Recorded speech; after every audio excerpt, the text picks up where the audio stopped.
Hello, everyone, and welcome to The Way is in Training. This is a podcast exploring how warriors should train and fight, as well as how they should live. We will talk about technique, but we'll also dive deep into fitness, mindset, and strategy. We will explore leadership and philosophy as well. So whether you are a young soldier, a veteran police officer, a responsible armed citizen, or simply someone looking for an authentic life, let's examine how the lessons of combat and preparation for it can help us fulfill our potential. Let's explore the way together and learn how the discipline of training can show us our true selves amidst the chaos of life.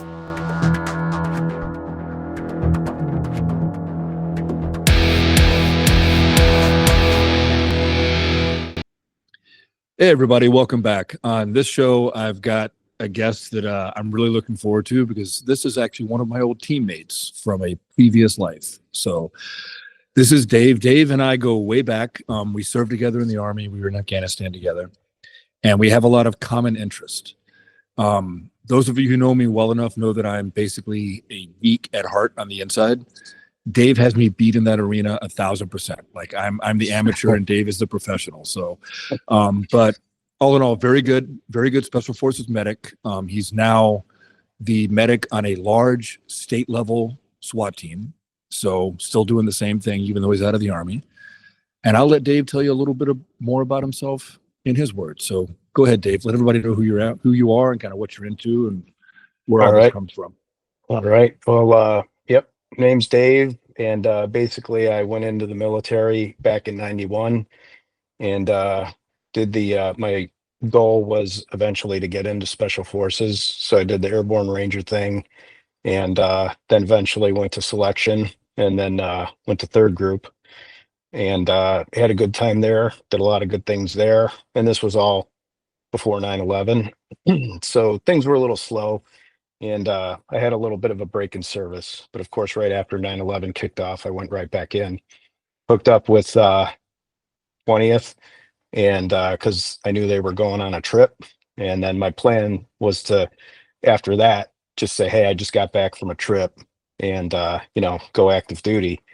And how could they say no, I guess. But from there, they offered me a full-time job. And I said, that's kind of like the best of both worlds. So I stuck it out there as a full-timer and eventually finished off earning my retirement. And then from there, I moved over to the law enforcement side of the house, did a year on patrol, went to our SWAT selection, and I've been on this full-time SWAT team since 2019 and been having a good time. Been having a good time doing it. And I'm actually the coordinator for all the medics in the state. They told me they knew what an 18 Delta was. So when I was going through selection, they said, if you get picked up, you know what you're going to be, right? And I'm like, yeah, I'm going to be a medic. Or, I don't know if they still use this term, but back in the 18 Delta course, they're like, oh, you're going to be a pecker checker. And I was like, yeah, I kind of figured that. I was one of those guys who raised their hands and said, that's what I want to be, an 18 Delta. And I told them, I said, after that, 18 Charlie, and then 18 Bravo. And I said, if you make me an 18 Echo, I'm just going to put in my paperwork to go to battalion. Because that was back when they had, what was it? It was called AMIC. Oh, yeah. No, I'm going to tell you a funny story about AMIC in a second when you're done. But yeah, it was AMIC. So I've just been doing this and been having a good time. I mean, at first there was a little bit of an adjustment going from the soldier mentality to law enforcement mentality. I will say, once a soldier, always a soldier. And I'm sorry, excuse me. Had a great time in the military. So, that's near and dear to my heart. But having a good time, got a lot of really good guys on the team. A lot of guys that I would say, man, it's too bad you don't go into the military and get into special operations because they would have excelled. They would have done a really, really good job. I saw the same thing with the kids on my team. and you met some of them a few times, but like, Yes. and a lot of those kids could have, if you taught them land nav, they could have walked right through selection and been right on an ODA, no problem. It would have been great, just, Yeah. and it always makes me happy to see, speaking as the older guy now, not that you are, but I am, right? Mhm. I do tend to get discouraged about like the current state of society and our youth and everything else. And then when I see that, it kind of gives me new faith, new hope. Yeah. Like I had a kid come to one of my classes, it's going a couple years back now, who had literally just graduated from the pipeline, right? Was going to first group. And he went to my shooting class and just knocked it out of the park. Young kid, like, early 20s. And man, this kid was a superstar. And it always makes me happy to see that, that we are still passing the torch. We're still carrying the flag. Guys are still doing the job. Because you worry about that with the way things have been in our society the last few years. At least I did, whether it's misplaced worry or not. So that always makes me feel good. But Yeah. Go ahead. Oh yeah. I always worry about that, when everything goes red dawn again. I like to joke about how we're going to be Powers Booth teaching all the young kids how to conduct raids and ambushes and things of that nature. And they're going to call up all the old timers, but hey, enlistment is surging again, and they're meeting their goals.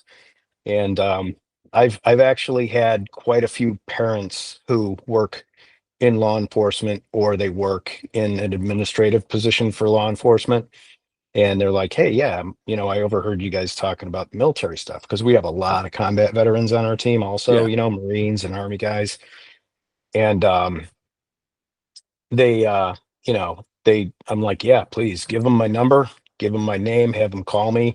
And I talked with them, and a couple of the kids that I've talked with, they've actually enlisted, and they're currently in the military right now. So Yeah, that's cool. That's really cool. All right, so AMIC. So I got to tell you my AMIC story, because this okay. is I just heard nightmares about AMIC. I heard nightmares about it. I still get angry about this to this day, and the story involves a teammate of ours, right? Yeah. Yep.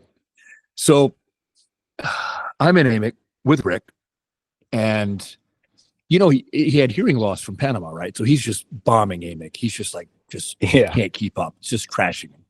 And Ahern and I are like, we're doing pretty good. Like, we're kind of like the top guys in the class, but it's killing us. Like, you're sitting on these Commodore 64s with your code key, and it's just, everybody felt like they were an extra in The Walking Dead by the end of week 1. Like, it just fried your brain, right?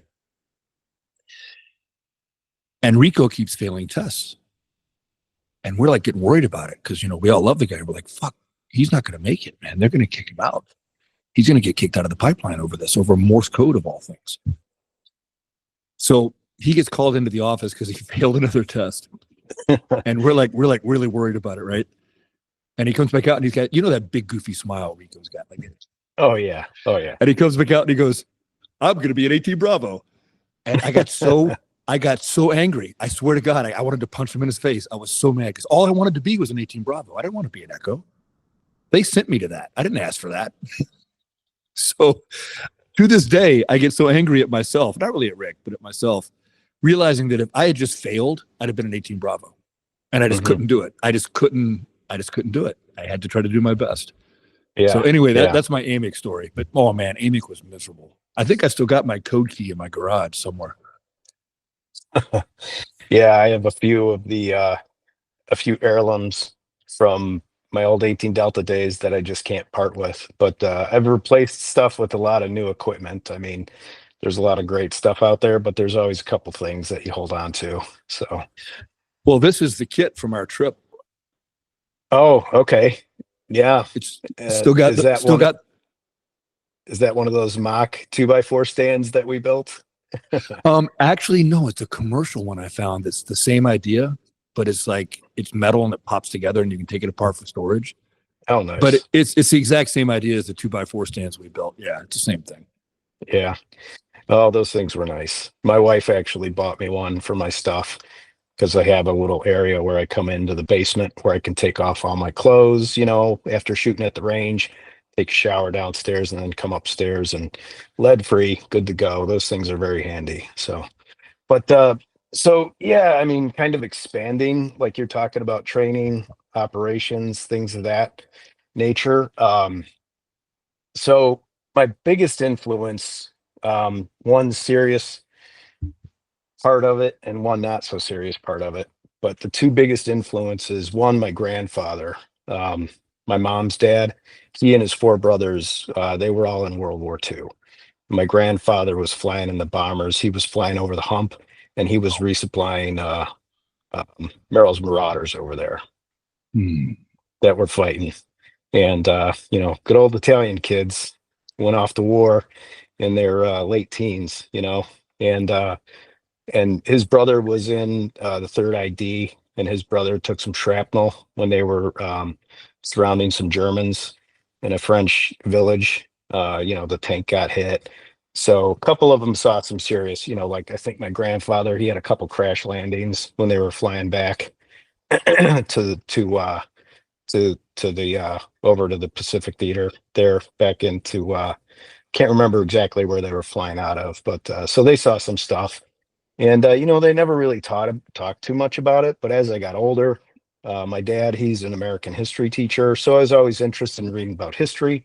And then I learned about backgrounds of some of my family members, fighting in the military and whatnot, fighting in the big ones. And so I thought, wow, I started reading about the LERPs, dudes like that, stuff like that, the Rangers and Special Forces in Vietnam. And then, of course, I got really into the Eastern Front history, which was just treacherous, but it's some very interesting reading. So that was one of my biggest influences, like kind of carry, like you say, carry the torch. You know what I mean? Like they did this for us. Well, and plus I started college, and I was a year into college, and I was really like, I was very displeased. And that was in the late 80s. And so that institution, it's always been, you know Yeah. crappy. So yeah, signed up, and then I really didn't I really thought, okay, well, I'll give it a chance. I signed up for 4 years, and by that time, I went to Ranger School. And then I remember sitting in Florida phase one time on on security in our patrol base as the sun was coming up, and they were doing our right changeover. And I thought to myself, man, I've been doing this for almost 3.5 years now. I'm in the last phase of Ranger School. I better get my shit together, and make a decision. Am I gonna, I've gone this far. Do I want to walk away from it or not? Yeah. Because I really wanted to go SF. And so that's when I kind of really decided I'm gonna go with my original goal and stick to it. And of course, I don't know why I was so fearful of going to the 18 Echo course with AMIC, but yet Oh, I I was all I in to do. go. I do. Yeah, no, I do. Trust me. You want But I no part of was, that. yeah. Well, but I was all in to go to the 18 Delta course, even though I had heard over and over and over again about the attrition rate from SFAS to the SFQC, especially in the 18 Delta course. And I was like, yeah, no problem. I got this. Well, I had a rude awakening, of course. I remember making pots of coffee. You remember when they had caffeinated water that they would sell Oh. on the shelf? We would make coffee with caffeinated water. And of course, Copenhagen and everything else, getting about a couple hours of sleep a night with all the studying and everything like that. So, but yeah, in Ranger School, that's when I decided I'm going to get serious about this. And then I went to SFAS. And back then it was like, well, what's it like? You would talk with dudes, and you were like, what's it like? And they would say, just go, man. There wasn't all this social media stuff. There weren't all these books and everything else. It was just kind of like, you know what? Just go get punched in the gut, dude, and you'll figure it out, and you'll get picked up, or you'll get asked to return, or they'll give you an NTR, and you got to go figure out, you can go back to your original unit or whatever. I don't know. So, um, but yeah, the I really had a lot of good mentors in terms of prepping for Ranger School. So I actually, and people listening to this might think, what in the world? But I had a good time. It sucked, but I had a good time. You know what I mean? Well, well, and that's like, dude, that's what I think people miss. And actually, the one I recorded just before this today was a former dev group guy that I know who's a friend of mine, right? Okay. So different community, but the same community. You know what I mean? There's differences, Yeah. but we're all part of the same Oh, yeah. larger community, right? Yeah. And we were talking about it, and it's like, I don't think anybody who never truly tests themselves can never be truly comfortable with who they are because they don't really know. You know what I mean? And I'm not Yeah. saying that it automatically brings you happiness, but I don't think you can truly have like lasting self-satisfaction. Maybe not happiness in the sense of giddy, you know, party happiness. That's not what I mean, but like just being comfortable with who you are and where you've been and what you've done and knowing that you've got what it takes. If you don't Yeah. do it, you'll never know that.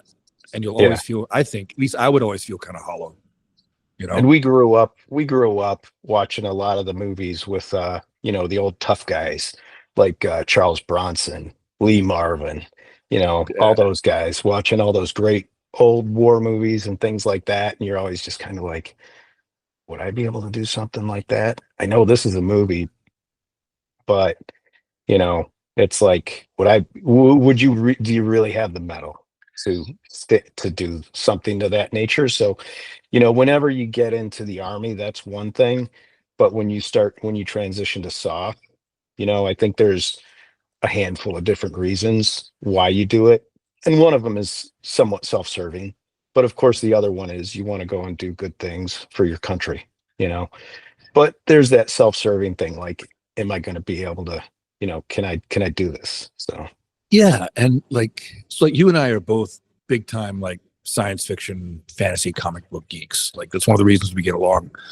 I remember all the long conversations at the burn barrel, smoking cigars, and talking about all this stuff, right? yeah, yeah, But like when I read those things as a kid, you know, when I read The Lord of the Rings or when I read comic books and stuff, it was never, I think someone who, I don't want to say ordinary people, but, you know, maybe they're a little better adjusted. Maybe they don't have the same hunger for whatever reason. You know what I mean? But a lot of people read that stuff and it's like fantasy, it's escapism.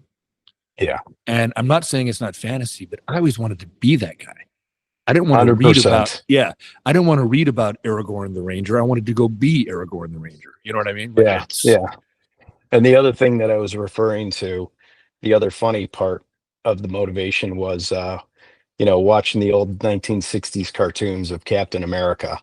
And, you know, so all of that combined, you're reading about the history of these dudes in Vietnam, you know, the SEALs and the freaking Rangers and the LERPs and the SF guys. Plus, when you were a kid, you know, you're starry-eyed because you're like Captain America. You're like, I want to be these dudes. I just want to be these dudes. And we just take that step and we go and do it.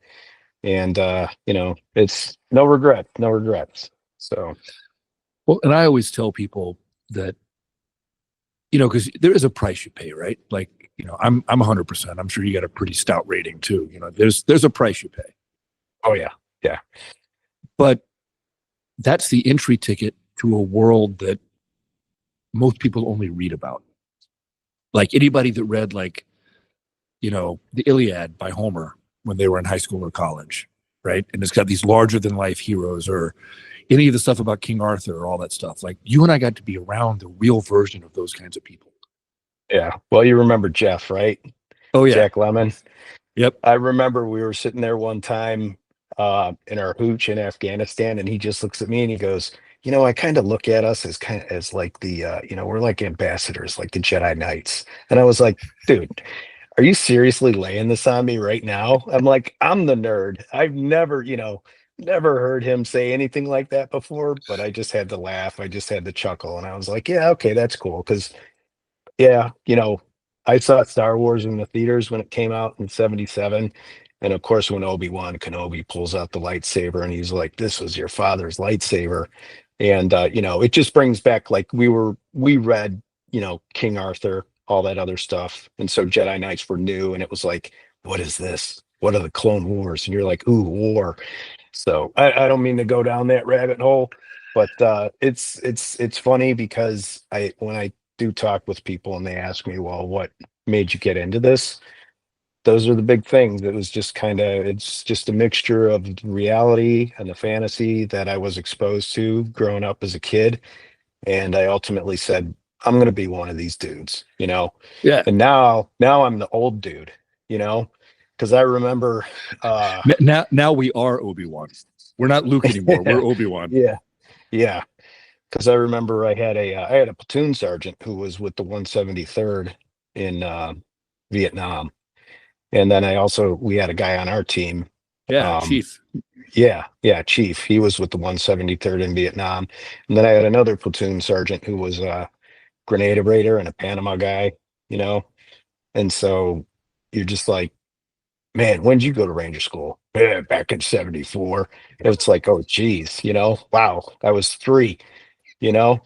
And now people are like, when did you go to Ranger School? I'm like, back in 94. And they're like, Oh woo. God. Oh, dude. So I brought this kid onto the SWAT team, right?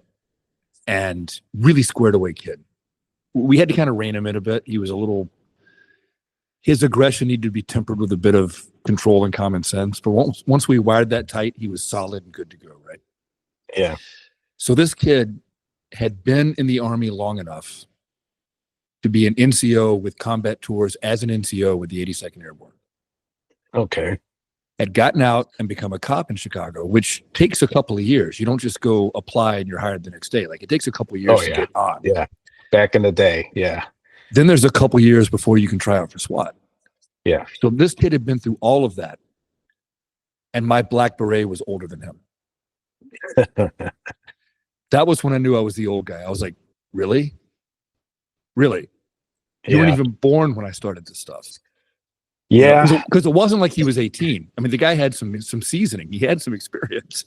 Yeah. Oh, yeah. Well, guys his age, when you were dealing with him, like what? You would think about a guy who was like 34 or 35 as your platoon sergeant or whatnot. And you'd be like, this guy's a dinosaur, Yeah. Yeah. But yeah, I mean, hey, getting old, it happens to the best of us. But well, it's better than the alternative, that's for sure. Yeah. So I will say this though, is that the way that we trained up to this point in my military career, the way that we trained, they say train as you fight, but the training was stellar. And then when we ended up finally going downrange, I was like, wow, this is now I know why we train so hard, because it makes it, when you have a good functioning team like we were on, you were like, I don't want to say it was easy, but you could do your job and you could dominate. We preloaded the hard part. Yeah. Yeah. So, and it's not like you couldn't have a bad day. Like, plenty of guys that did what we did had bad days. And I was fortunate enough to never truly have a bad day. You know what I mean? I agree.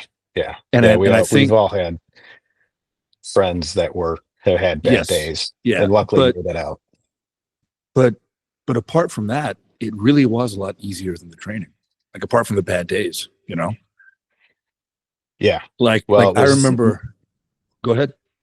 Oh, it was nothing like I thought it was going to be. Like, you see or you hear all these old timers talk about their living conditions in World War II or Vietnam or Korea and whatnot. And then we get over there and it was like, wait a second, we've got man cans with air conditioning on the way.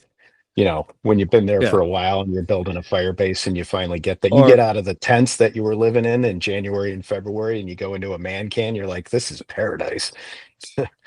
Or how about this? How about making sure you get your hit done early on Thursdays so you can make it back for lobster in the chow hall? Oh, 100%.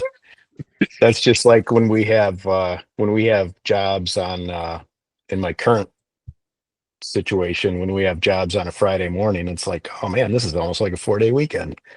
So but you just always keep it in the back of your mind. It's like, something might keep you there a little bit longer than anticipated. But like I said, you get on a good team and things usually work out pretty well.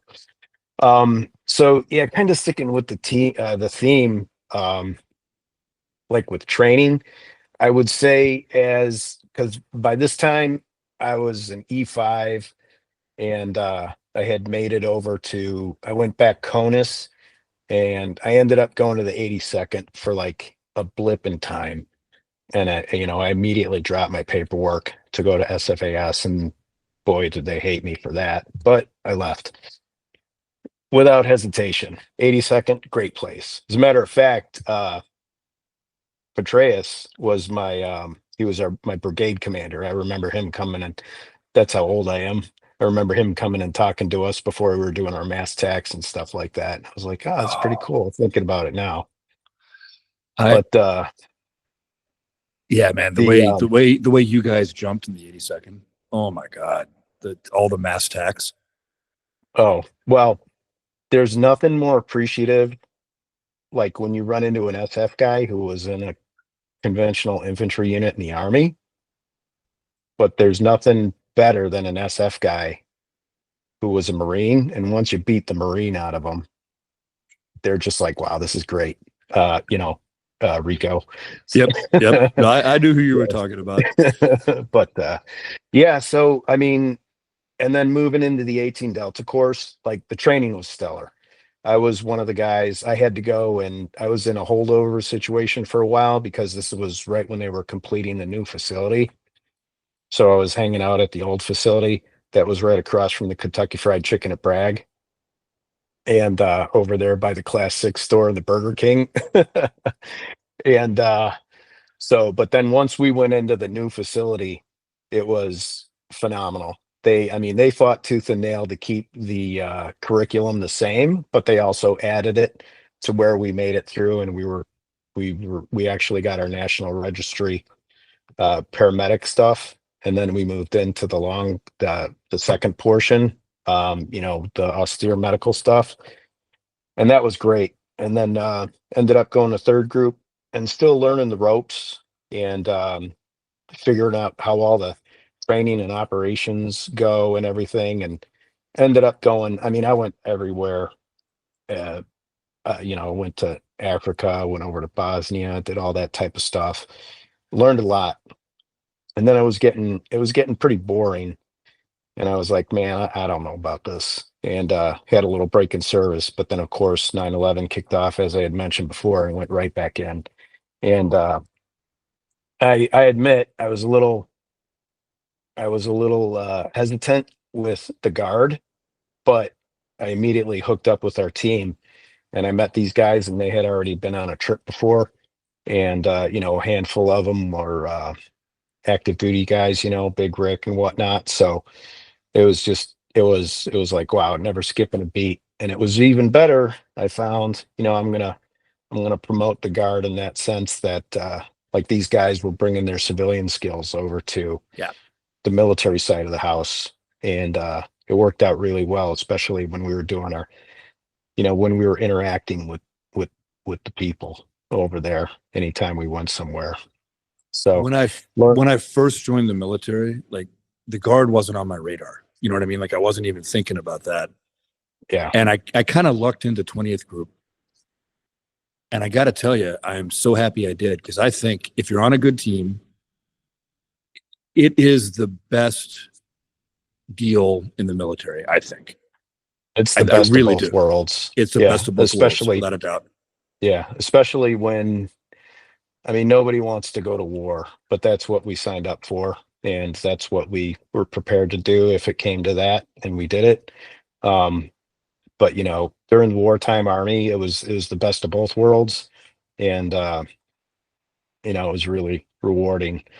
So came back, and like I said, I was going to put in my paperwork to go back on active duty, but I ended up getting that job, and then I moved up through the ranks, assistant training NCO, and then ops NCO. I really learned a lot about the other side of the house. And of course, we had two masters. We had, the soft side of the house, and then we had the state side of the house. And all I was really concerned about were training and operations, and how to get the guys what they wanted. And then of course I was always getting peeled away to go on trips, and learned a lot there. So that's leading up to that. Once I retired and then I got into this side of the house, the law enforcement side of the house. Well, I digress. Is like when we would go on missions, um, you really, after you've been around some good team sergeants and a couple other good medics, you really figure out how to line training up. You know what I Yeah. mean? And it's like what worked for me, what's going to make these, how can I relate to these guys? How can I make this easy for them to understand? Just like Einstein said, if you can explain complex theories in simple terms, that makes you a real genius. You know what I mean? And when I went through the medical course, it was all like the only thing I had had before there was basic like CPR when I was a lifeguard, and then combat lifesaver from back when I was in the infantry. And so the 18 Delta course, man, that was something else. And Well, then and I think a lot of people don't, like, people that aren't from the community don't understand what it means. But like, you guys literally do like serious surgery in battlefield conditions. Like, it's not like a medic like people think. You're not just packing a wound and putting on a pressure bandage. Like, you guys are doing real surgeries. yeah, Um, yeah, and it's, dude, I love the stuff you guys can do. Well, I've been the recipient of it, you know that, but also yeah, just the skills you guys have are just amazing to me. Like, how, let's talk about that for a minute. Let's talk about the training process you went through to yes, be an 18 Delta. okay. So basically, that started out like we in processed. Somebody had to get a hold of us, so they sent us to the 18 Delta facility, and they were like, "Hey, you guys are going to in process here, do all this, and then we're going to cut you loose, and you're going to go to phase one." Of course, going to phase one, being a graduate of Ranger School and being a prior infantry guy, it really wasn't that tough. Of course, it kind of half sucked compared to Ranger School, but it wasn't bad at all. And then that was over, and that was over before you knew it. And then I did a lot of left and right side security because they were like, if you tell anybody what to do, we're gonna freaking frag you. We're gonna fry you. We're gonna, you know what an arty sim is. It's like, yeah, you guys are gonna get a lot of that. You guys are gonna be running a lot at night. Um, but then on the 18 Delta side of the house, I quickly learned that you really gotta hit the books and you gotta do the hands-on stuff. And I mean, that course was a well-oiled machine. Even when they transitioned over to the new facility, it was, to us, it appeared, not knowing what goes on behind the scenes, they really did a great job. And so it was a lot of the lectures, and then it was a lot of the hands-on training. And then, of course, you move into the different phases where you get to really work on stuff like real bleeds, gunshot wounds, broken bones, all that other type of stuff. And then we also did a rotation. We went up to New York and we worked in the ERs there, and on the ambulances there. And I remember one time this doctor was just like, "I love it when you guys come here, when the 18 Deltas come here, because unlike medical students and then the doctors who just get there, like they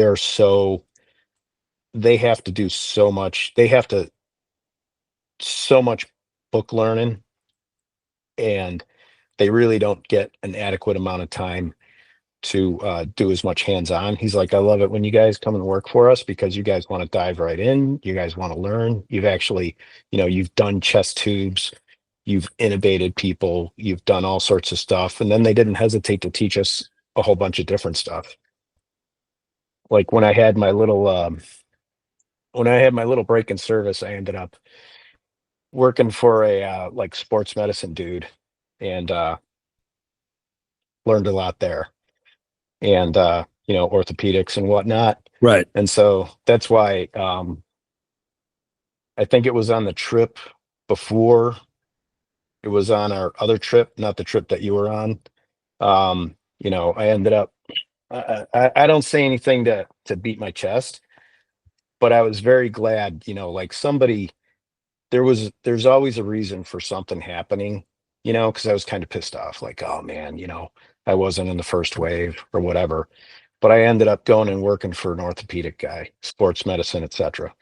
So I remember we had one guy, the locals brought this dude to the fire base, and they were like, hey, this guy got hit by a tractor, and he had a femur fracture, and he had about 6 inches of limb length discrepancy between one leg and the Oh, other. And so we were co-located with 10th Mountain, and I went over to the guy who was their physician. He was a pediatrician, and I said, hey, dude, I can do an open reduction internal fixation on this guy.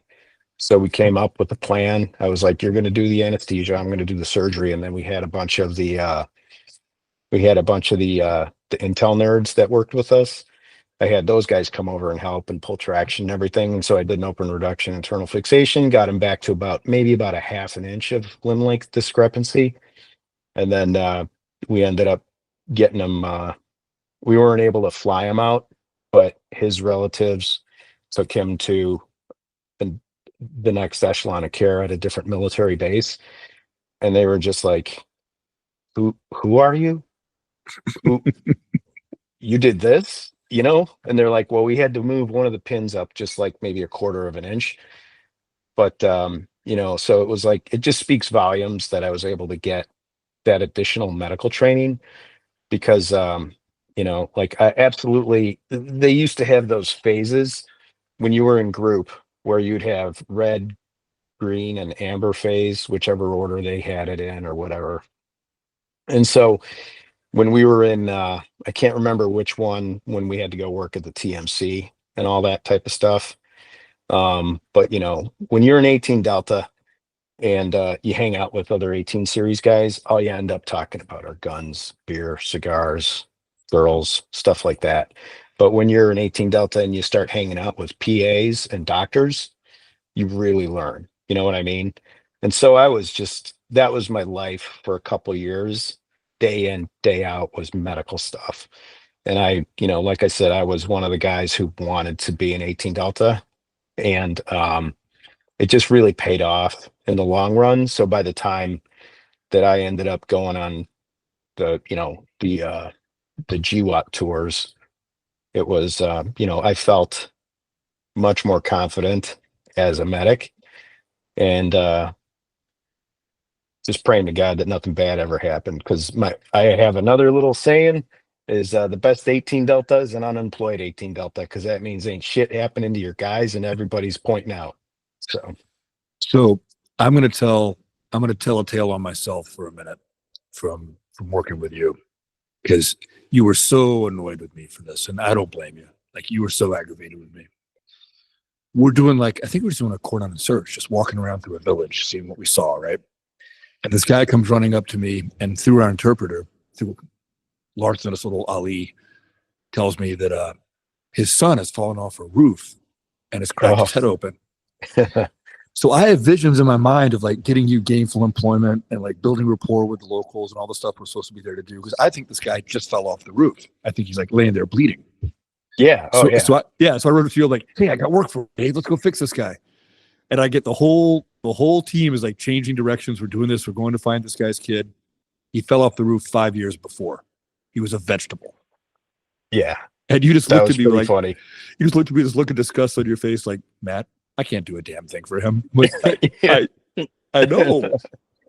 Yeah, that was funny. I mean, there was another story I got where one time we were walking around in this village. It was pretty close to our fire base. And there's this one poor kid in bed. And they had to, he was basically an invalid. They had to move him around, bed sores and this and that. And Cracker walks in and he goes, man, that's fucked up like polio. And I go, that is polio.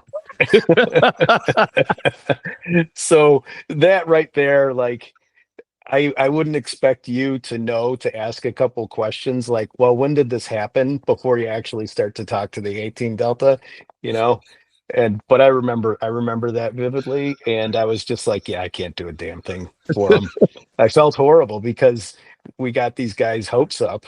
And I was just like, Oh, no, it was entirely my fault. I just got excited. I was like, hey, I got a job for Dave to do. yeah. Well, yeah. And yeah. So, but I mean, yeah, we had our share of some medical stuff over there. Setting up the med caps and stuff like that. And that was really fun. Um, always learning. And then of course the biggest thing is figuring out how to manage this and execute when you are, as they always say, you're the doctor, in the third world country, you are the doctor. And it works out. It works out pretty well because you just have to know your scope of practice. And then I remember, I think one time we were working with some actual physicians and some nurses. So we would see stuff. And and then it became more of a teaching environment for us again, where the doctors could teach us with some of the things that we saw. Oh, I do have another funny story because you remember our dog handler, right? Oh, yeah. That kid from Texas. Were you with us on that patrol? Like we were out in the middle of nowhere and we were walking and walking and walking. And he was looking a little under the weather. And he comes up to me and he's got this water bottle.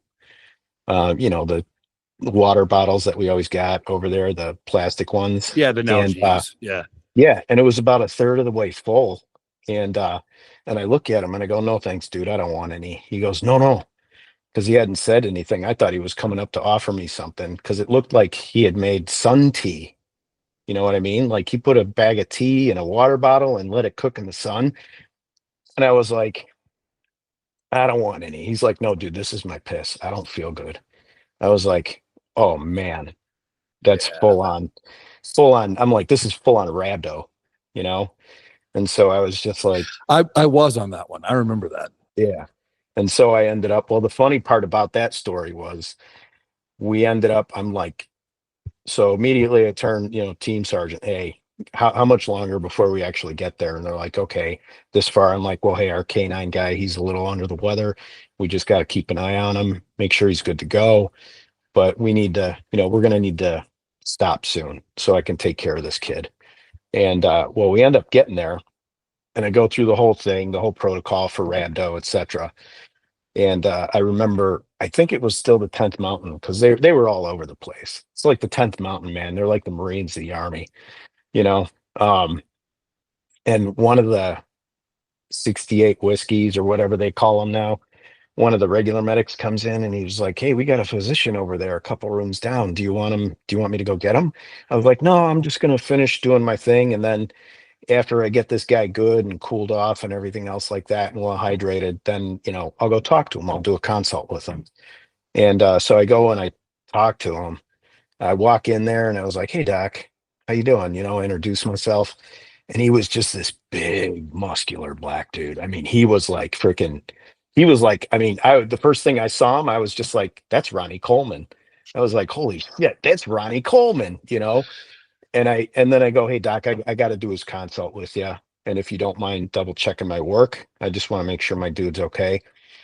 And after I run through all the whole thing, my signs and symptoms and my assessment and my plan and the treatment that I've done, he he looks at me and he goes, "Dude, you made my day." And I was like, "It's just rando, man." And he goes, "I know, but I've been out here treating gunshot wounds, IEDs, and all this and all that." And he goes, "You know what my specialty is back in the States?" He's like, "I'm a urologist." And I'm like, "You gotta be kidding me." So we're out in the middle of nowhere. We're literally walking on the face of frickin' Mars. And I got a guy with rhabdo, and I find a frickin' urologist out in the middle of Afghanistan. This guy was so happy. He's like, "You made my day." And then he comes back and he's like, "No, dude, you did everything right. Everything's good to go. He should be fine, etc. We'll just have to keep him under obs for a little bit. When are you guys moving out, etc." And I was like, "Okay, that's cool." So it's always reassuring to know that the training that you received, um, pays off in the end, whether it's your tactics or your medicine. And then by this time, being a little bit older with these experiences under my belt, I began to really understand how it could be beneficial because I never had a senior my entire SF career until we got Mikey. Yeah. And Mikey was my first junior. You know what I mean? And God, so that I really, love Mikey, man. I love Mikey. And Mikey is like, at least when he got to us, because he's in an SMU now. So I'm sure he's far more seasoned now than he was then. oh my God, 100%. I'd love to But see what he's doing, but yeah. but when he got to us, and he was just such an earnest, excited young kid. Oh That, man. oh man. And then So it was his really, first experience on the team was Cracker punching him at a bar.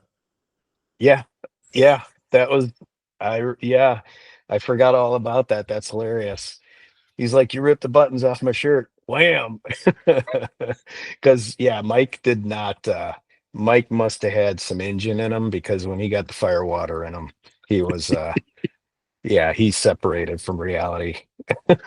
He Oh was even God. more excitable. So Do you remember when we snagged that Haji Davidson on a hit and brought it back in the helicopter, and we're doing donuts in the middle of our little compound there? oh And yeah. Mikey goes, let me ride it. And none of us realized he'd never ridden a motorcycle before. Do you remember this? Yeah. So I'm doing donuts in the gravel. I thought you were with me. It was somebody else that rode a lot that was with me. It might have been Big Rick. And Mikey comes over and goes, well, let me ride it. And we didn't realize he had no idea how to ride a motorcycle. I swear to God, it was like Pee Wee Herman movies. It was like he got in that thing Yeah. and he popped that clutch with the throttle at full gas and wheelied right into the big green metal gate. Just Well, bam. you remember when Ken Shaw got on there too and he hurt himself? Oh And I yeah. was like, I basically had to tell him, I'm like, dude, you're unfit to go on patrol. I'm like, you can barely walk, you know? So yeah, those motorcycles. Um, so So yeah, that really, I wanted to oh ask you, yeah, sorry, I didn't mean to cut you off, but I wanted to ask you about something about the 18 Delta training. yeah. And don't say anything more than you're comfortable with, because this is still a touchy subject to some people, right? But what I always thought was genius about you guys was two things. It was the hospital rotations were genius, but then the live tissue training I thought was just a genius thing they gave you guys. Just an So amazing way to train. it's no secret that that's out there. You know what I mean? Yeah. And they make you sign the disclosures and all this and all that, but it's no secret. I mean, there've been PETA protests and everything else like that. First and foremost, I'm going to say I had the cadre there, stellar. You know what I mean? Yeah. Every once in a while, just like I'm sure in any other phase, or I'm sorry, any other MOS, um, you get a dud every once in a while here and there, like somebody should have punched that SFAS guy in the gut for letting this guy through. But it's they were stellar and they really, really knew. Like we had some guys who were our instructors who were in El Salvador who were Yeah. still in, like they were like they just graduated the Q course and boom, they're off to El Salvador and all this and all that. Like I remember Dave mentioning Eric in his that podcast. It's like there's another guy. And then but I'll tell you what, I was fortunate enough, and for those who know, I had the privilege of having a gentleman by the name of Mike Hollingsworth as one of my instructors for quite a while. And Mike was an old medic from Vietnam, an SF medic from Vietnam. He actually ended up, I think, retiring as a command sergeant major, and he was in charge of the 18 Delta course back in the days. And let's just say there might have been some there was an incident. I'll have to tell you about it offline. It's pretty funny. But that happened under while he was, the NCOIC over there. But I had the honor and the privilege of learning from Mike Collingsworth. And there was no, this guy taught us stuff that was just out of this world because those guys, and he actually, when he retired, he still went on those medcap trips as a civilian back over to Vietnam. You know what I mean? So it's it's kind of interesting, just like we're, you can take the boy out of Afghanistan, but you can never take the Afghanistan out of the boy. You know, it's something that's always with you. Um, and then that having that the privilege of learning in that environment with that type of training, um, you can really see when you go up against other medics who haven't had that type of training, you can really see how much more focused and like it doesn't affect you as much because you've seen real stuff. You know what I mean? Yep. And then Well, and even like the little bit we got as cross training for the other MOSs in the prep for trips, like just that little taste we got of it was yeah. just eye opening. I'm still mad at the group veterinarian because I was winning. My patient was going to live. Do you remember this? Yeah. He walks by with the head shears and snips off some things. Yeah. Yeah. So yeah, that was the goal, keep them alive. And especially now, um, transitioning from the military with that type of training, and then of course those types of deployments where you actually get to do stuff like that. And then in law enforcement, um, people really don't get that exposure until Yeah. they graduate or they're graduating as EMTs, and then their scope of practice is limited to that. And it's like, you know, like I have a great relationship with our physician, and he's just like, well, yeah, with the stuff that you've done, that's always what he says. You know what I mean? And I'm listening to this guy, and I'm like, this guy's, you know, he's a trauma surgeon, and he's saying stuff like that to me about my skills. I'm like, yeah, man. And it's just so nice too, because like I said, I'm in charge of the medical stuff. So we do quarterly refreshers, and we get together and we do a couple days of training each quarter. And, you know, there's always something that you're able to remember and you can teach it. And like right now, I'd say the medical program we have in our SWAT program is we have stellar medics. Like we just had a couple guys. One of them was actually you might know him or you might not. I think you might have been on the way out as he was on the way in, but he's one of the snipers on one of our sister team. And then one of the other guys is one of the medics. And they actually, I can't remember which highway it was, but they rolled up on a pretty bad accident. I don't know if they were coming or going from a job, and they took care of business. And I think they're probably going to get a life-saving award out of it. So, you Nice. know, we get some cadaver labs and stuff like that in the law enforcement world. We practice on each other, and you know, now I think, and then we also have the dummy, like those Yeah, dummies. they've come a long way with that, haven't they? Yeah, Since I and got out. they help a lot.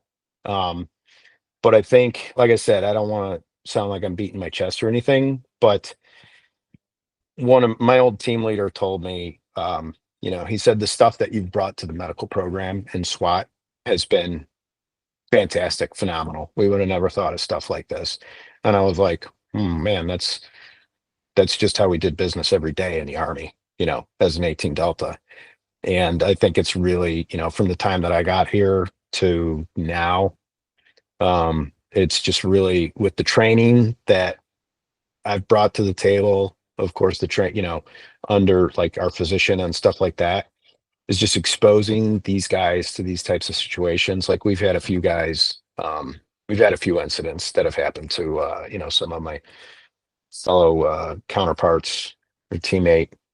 And man, these guys took care of business medically like nobody's. Like I was so impressed and so happy and so proud of them. I felt like, you know, it's not all me.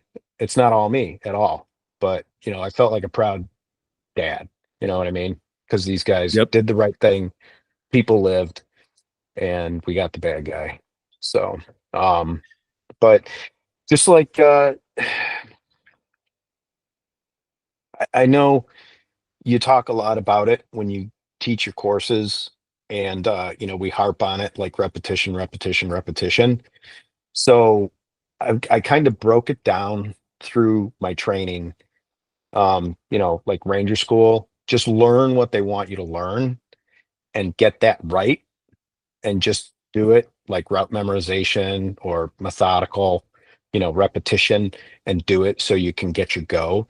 But then after you've kind of mastered that to where you're at a B plus, A minus level, or a C plus, B minus level, then start to really think about it and do it over and over and over again. Like when they say treat the patient, not the injury. Because if a guy is packing along and, he's got a systolic of like 90 or 100, but you think you should do something just because that's the way you learned it, take a second and think about, why is he doing better than I think he is?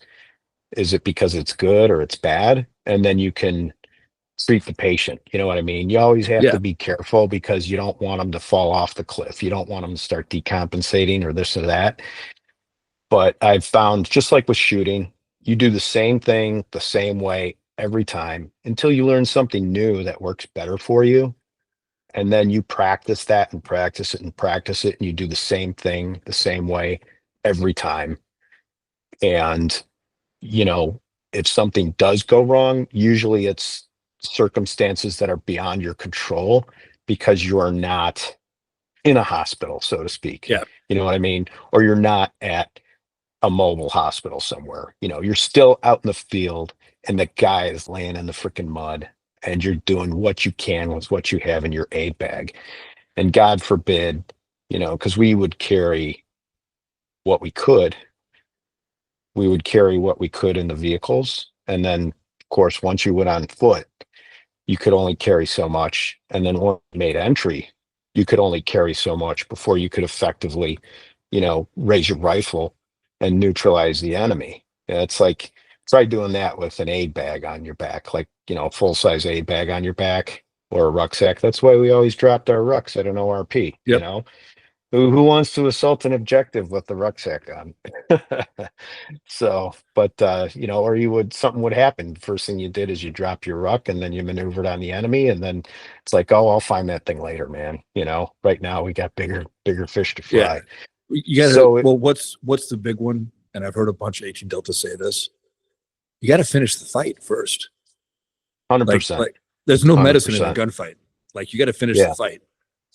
So one thing I will say is, I like I said earlier, if you can explain complex things in simple terms, and people understand it, then that's good for them. You know what I mean? Because I could sit here and have a conversation with another 18 Delta or a PA or a doctor, and we could talk that language.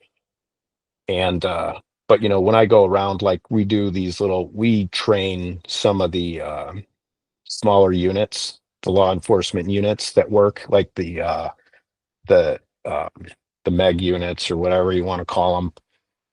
The guys, it's like that conglomeration of all the different Yeah. forces that get together, and then they're a task force, and then they go after the drugs and the guns and the money or whatever. I always tell them, very simple, SMART-G, is security, security, security, security, and that's overarching, and that's all encompassing. Make sure you got 360-degree security, or if they're shooting at you, you have to neutralize the threat.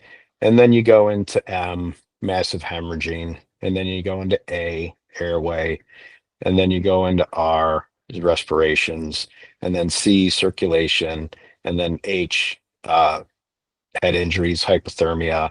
And then I like E, just like that, additional instructions in the 5-paragraph op order or whatnot, everything else that you can fit into your treatment until, Yeah. when you turn to that platoon sergeant and say, he's got this, and this, how much time do I have? And then he looks at you and he's like, you got 2.5 minutes until the birds touch down. It's like, okay, I got 2.5 minutes to get through this SMART-G and get a guy as stable as I can get him until I have to move him, and then I can keep working on him in a bird. Or, that's military, but like SMART-G. That's what I teach a lot of these guys. I'm like, if you don't remember anything, just remember that. Remember what it stands for, write it down on your phone, and just remember what you need to do with each one. Very simple. Security, security, security. Because it's you know, you'll do enough of the basics to save a guy's life to get him to a higher level of care, especially in our world in law enforcement, where we're, you know, in a large city where you're usually around a level 1 or a level 2 hospital. You're usually within a very, very close proximity to one of those. So something that you just made me think about, brother, is something that I realized I stole from medical training. Not that I was a medic, but we always cross-trained, right? Yeah. Is that whole principle of triage. Like that principle really applies to any sort of crisis situation, regardless of the skill. Like say I have to clear a structure with just me and one other person, which is not ideal, right? Well, you can't handle every threat with 2 people. So what do? You do a triage of what threats need to get handled first. What potential threats, what danger areas, you know what I mean? And I think that that's a principle you can take from medicine and apply to everything in life. Like what needs to get done right now? What has to get done first?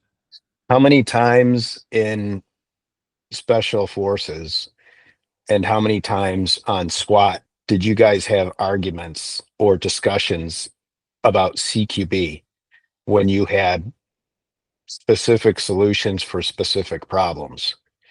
And then finally somebody just chimes in and says, you know, you guys have been talking too long. If you just stick to the general principles, you will do what you're talking about without even knowing you're doing it. And you're going to do a good job, and you're going to be good. You know what I mean? You're going to be good enough to where everybody goes home safe and sound, and you get the bad guy. Does that make sense?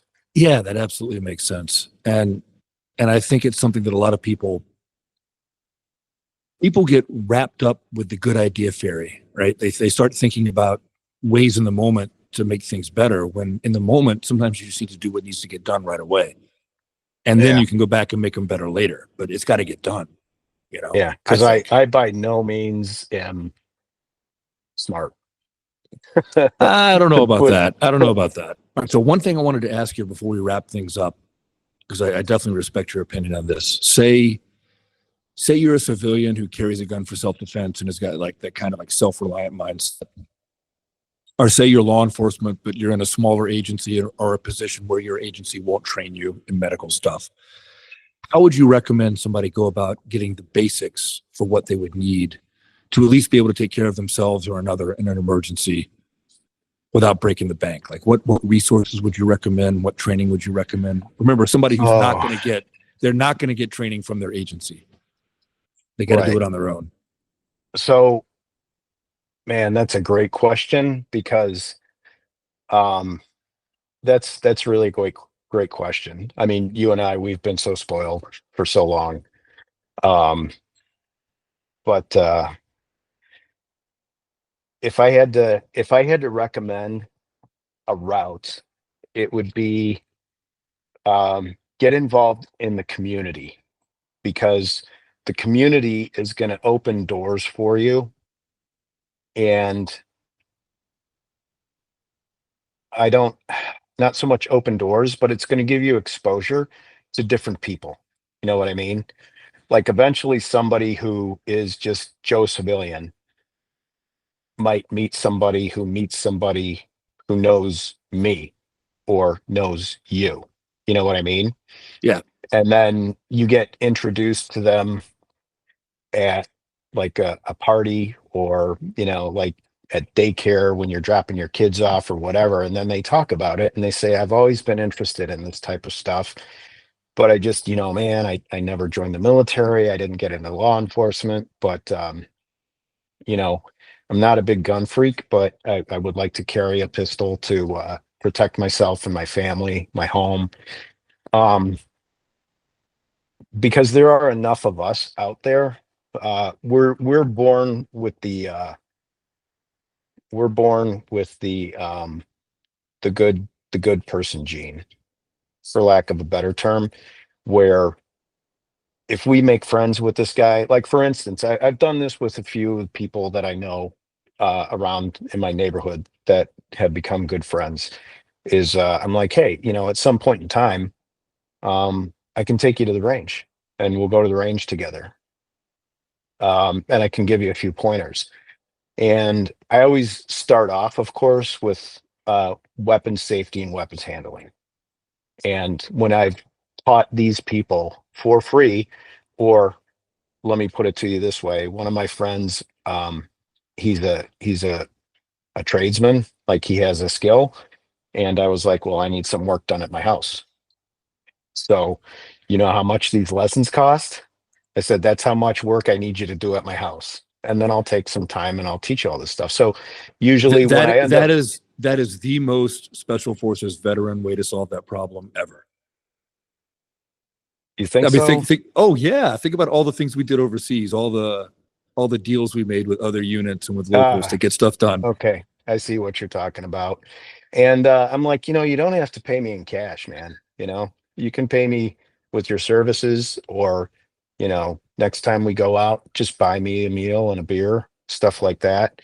And so that's one of the big ways. And then of course, as you progress with the reason why whenever I teach these folks anything, I start off usually with a good hour and a half to 2 hour block of instruction about weapons handling and weapons safety, and then dry firing. And then I'm like, and that's it. That's it. And they're like, okay, well, when do we get to shoot? I said, well, that's your first problem, is you're outrunning your headlights. You know what I mean? And then the next time or the next time, we end up going to a range, and then I'll make some recommendations for them. I'm like, when and if you want to take that next step. Well, the first thing is you're going to have to go and get your concealed carry license. You're going to have to purchase a weapon. You're going to have to purchase some ammo, but it's just going to, if you have to use it, you have to use it, but just be careful. you know don't outrun your headlights with that, and just be careful. Of course, always know what you're shooting at. Don't put your finger on the trigger unless you're actually gonna use it for a reason. And always know what's behind what you're shooting at, those types of things. And then from there, then I'll tell them, oh, I recommend this shooting course or that shooting course or this shooting course. And of course, it's going to cost you a little money, but that's something you can work up to. You can start saving, just put $50 away for however many months, and then practice the stuff that I talked about with you until you can get there. And of course, you can always recommend social media to them. But the thing is they have your ear now, and you can say, if you have any questions or concerns about it, don't take it as gospel, because there's a lot of stuff out there. You know what I mean? But you can always come back and vet it through me, or or if you know another law enforcement officer who's competent, things like that. And you just gradually break your way into it. And then eventually you can get to a good shooting course. It's kind of like, when people walk into a tattoo artist place and they say, I want a full arm sleeve and I want it tonight. And it's like, bro, this is going to be at least 4 hour sittings. No way, take Yeah. your drunk ass out of my store. So you have to have some sort of patience about it. Now, what about specifically medical training? And I mean that, like I said, for end user stuff, for either like the cop who's not going to get good TCCC from his department, or the civilian who carries a gun, but they want to be able to stop the bleed if need be. Do you have any recommendations for those guys at all? So usually I kind of go the same route, because I'll ask them, do you know anybody in the military? And they'll be like, oh yeah. I'll be like, well, see if anybody is like, a combat lifesaver, or a medic, or anything like that. And of course, they could teach you a few things. I could teach you a few things. Um, but then you can always go to the websites of the big, like the AHA, the American Heart Association, like look up CPR. You know what I mean? And because it's just like training for endurance events. I remember when I was young and I was doing my half Ironmans and stuff like that, it was always every training event always had to be like intense. You know what I mean? And then I remember reading some guy talking about how, well, sometimes I might only have a half an hour, so I'll just get in the pool for a half an hour because something is better than nothing. So, if you can kind of piecemeal it along and get these little tidbits of knowledge, and then you can also go and talk with your community, like your village hall and things like that, and see if they ever offer free CPR classes. And then eventually, or you can go and talk with firefighters and see, hey, do you know anybody who, could teach me how to use a tourniquet, you know, or because it doesn't take, you could teach somebody how to effectively use a tourniquet in like 5 minutes. You know what I mean? And we always used to joke about that. Like when our 18 Delta credentials were about to expire, it's like, oh man, I gotta go. And it's like, you know what? If it lapses by like a month or two, that's fine. You sign the paperwork. It's not like you're gonna forget what you learn because your shit expired. You know what I Yeah. mean?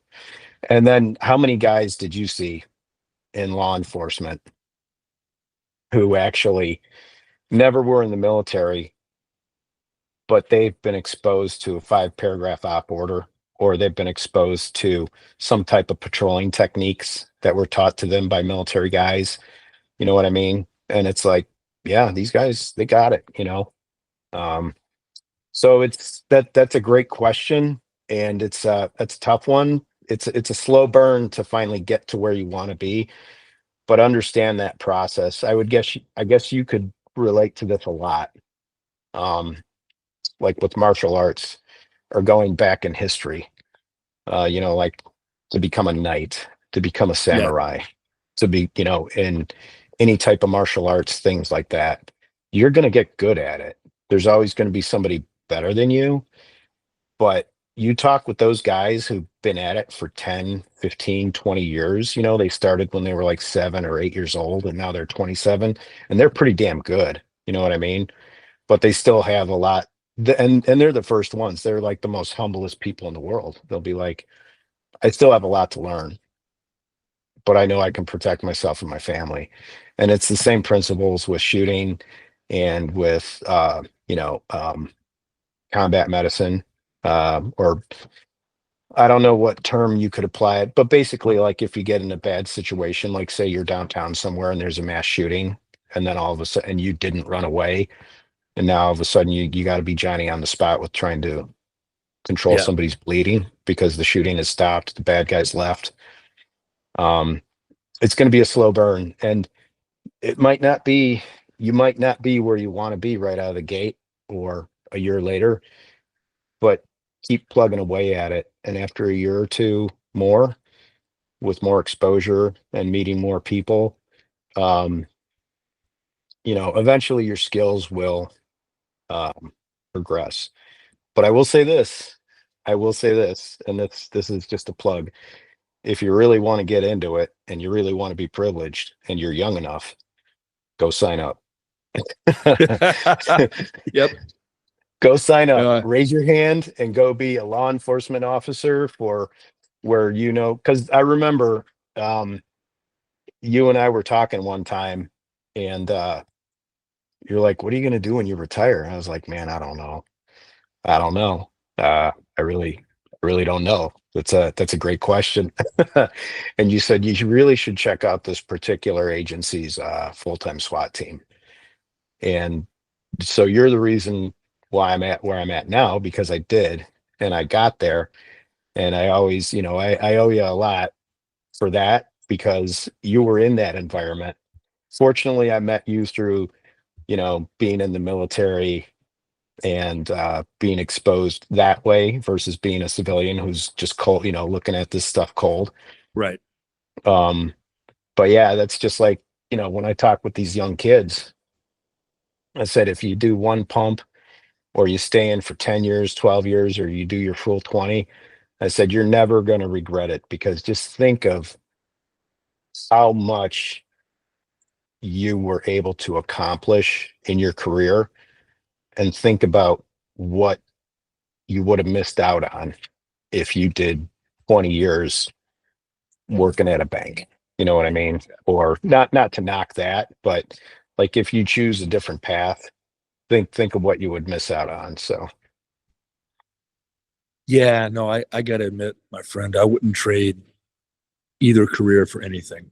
I'm happy I'm retired now. I'm enjoying retirement, but I wouldn't not have done the things I've done for anything. It was well worth the cost, every bit of it. yeah. Yeah, you don't want to be laying on your deathbed with any shoulda, coulda, wouldas. So No. there's always going So, to be a few. There's always going to be a few, because you can't do everything, unless you're that one guy who's like a scientist, a SEAL, what oh else? yeah, An those guys. astronaut. Those guys. Yeah, It's those like, guys. The SF's but you got those never, guys too. Yeah, yeah, the yeah, Green Beret astronaut medical doctors. Yeah, those guys. yeah, yeah. We had a physicist on when I was a team sergeant. I had a commo guy who was actually a physicist, and he was an E6, and I was like, dude, why didn't you go? Why? And he's like, because I just wanted to hang with the guys and do this stuff. And I'm like, Yeah, gotta, you just just, wanted to do hood rat stuff with his friends. yeah, you gotta respect that. So, Well, what I hope about that, what about I hope Tom? that, Remember Tom? Because he came to us after that one trip, and he's like, I want to go resign my commission and become an 18 Delta. And we're like, dude, you've done face transplants. Like, oh, yeah, I'm like, no, don't do yeah. that. Well, you know what? Luckily, he found something bigger and better that fit him, that kind of fit what he was looking for. And I hope he's happy right now, because I love that guy. I think about him Yeah. quite frequently. And but there's life's funny that way. I mean, that's a big statement, or what we're talking about is a pretty big thing. Um, it's it's it's pretty interesting, but the that's just kind of like, I remember one time, Todd McFarlane makes those action figures of like sports figures and military figures and all this and everything like that. Yeah. And I came home one time, and my son, while I was gone, I came home, he bought a special forces operator, Todd McFarlane piece. And I was like, huh, finally made an action figure of us. you know, we're an action figure, you know? So yeah, I mean, yeah, if you're young enough, just do it. Just freaking Yeah. do it. And if you're not young enough, there's ways to find to get this type of knowledge. There's a lot of good books out there. There's more material on the internet and books now than you could shake a stick at, compared to like back when we were growing up in this environment.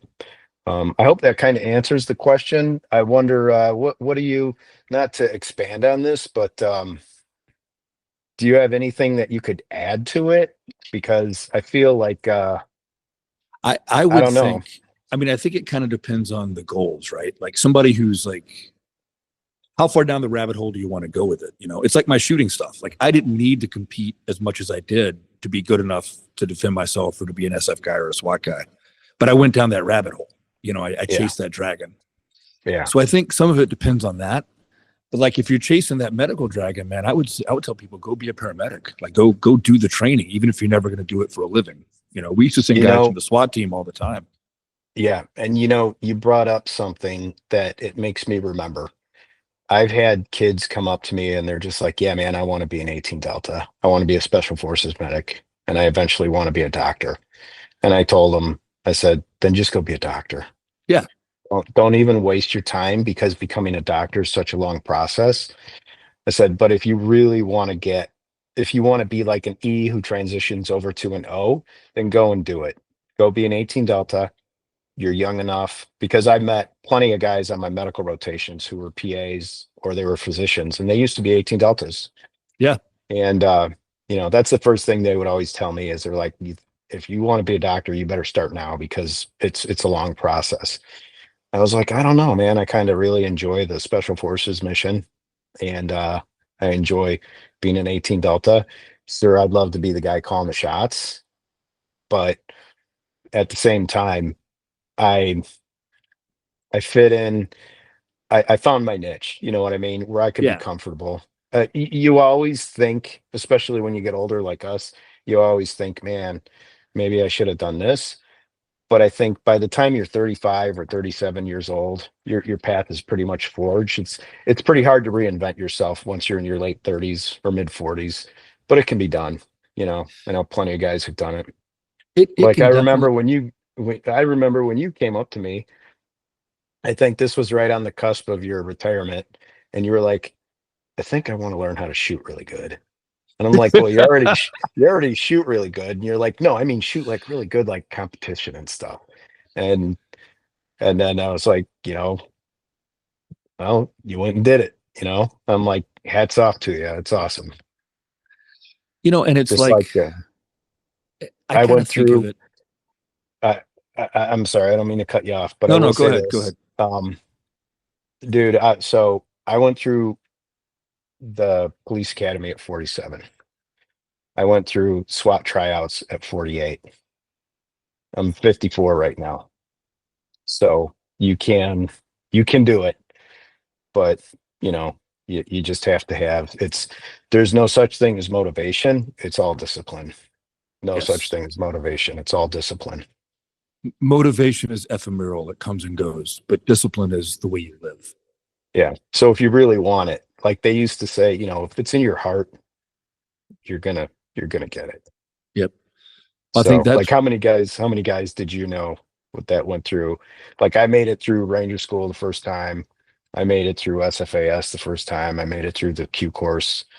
I didn't really have any major hiccups. But there were some guys who were like, man, I went to SFAS 3 times. And I'm like, what? yeah. But it's like, hey, good on you. Good on you, dude. Those guys almost to a degree impress me more. Yeah. 'Cause like I made it through the first time, everything too. And I mean, I'm proud of that. But the guys that keep coming back and they keep getting kicked in the gut and they just keep coming back until they make it, like there's something to be said for that. There really is. Like Yeah. that's something to be proud of, I think. Yeah. But And I think if you're a civilian, getting back to that point, the last thing I'll add to it is that if you're a civilian and you're looking for that medical training or any type of like firearms training, um, you know, if you want it, you'll get it. You know what I mean? You'll find a way. yeah, You'll find a way. But just always know that you will in this field where we deal with this type of stuff, you'll never stop learning. The only way you stop learning is when you die. You know what I mean? And never think that, once you think you know everything, then something's wrong. yeah, absolutely. You never arrive. You're never there. Yeah. It's Yeah. just one continual journey. And on that note, I think that's probably a good place to wrap it up because my friend, we have gone well over an hour. Not that I Yeah. mind. I always enjoy talking to you. Um, So, Normally here, like a lot of my guests, have now either retired and started doing teaching or consulting or everything else. I know that you're still active, so you probably don't have anything you need to plug. So, but if you do, if you got anything you want to share with everybody on the way out, now's the time to do it, my friend. I think I already said it. Raise All your right. hand. All Go right. Sounds good. join the No, army, join the Air Force SOF, join the Army SOF. If you have to, join the Navy SOF.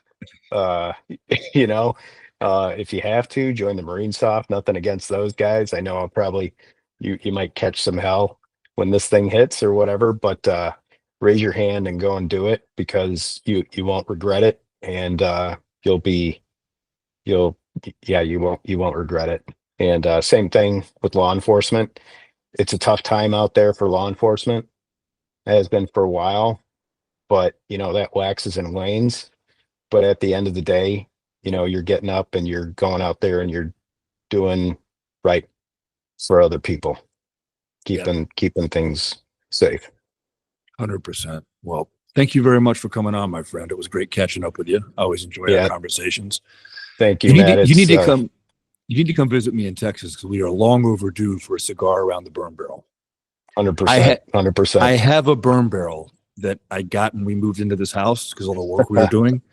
I have not gotten rid of the burn barrel. I'm keeping it for your visit, just so you know, for old time's Okay. sake. Okay. I will, yeah, hold me to that, and we'll definitely make our way down there. All right, sounds good, brother. Well, I hope everybody enjoyed this conversation as much as I did. Don't forget to click like, subscribe, all that other good stuff I have to say to try to pretend to be a businessman on YouTube. And I will catch up with everybody next time.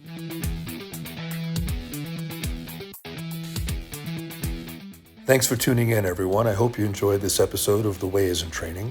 Please come back again as we explore how training makes us better at our craft and better in our everyday lives. See all of you soon.